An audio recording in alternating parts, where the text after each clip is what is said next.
সন্তান এটা হচ্ছে আপনার কাছে একটা আমানত আল্লাহ তাআলার পক্ষ থেকে। আপনি আপনার সন্তানকে দুনিয়াতে যেইভাবে রেখে যাবেন, আপনি আখেরাতে যাওয়ার পরে ঠিক সেইভাবেই আপনি তার প্রতিদান পাবেন।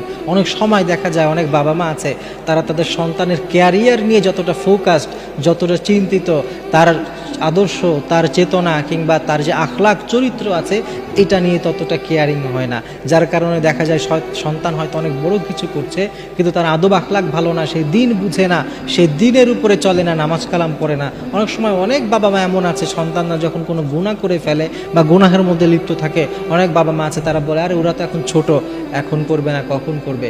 এই যে আপনি এই ধরনের কথা বলছেন, মনে রাখবেন আল্লাহ তাআলা পবিত্র কালামুল্লাহ মাজিদের মধ্যে বলেছেন, ইয়া আইয়ুহাল্লাযীনা আমানু কু আনফুসাকুম ওয়া আহলিকুম নারা, তুমি নিজেও আগুন থেকে বাঁচো, তোমার পরিবারকেও বাঁচাও।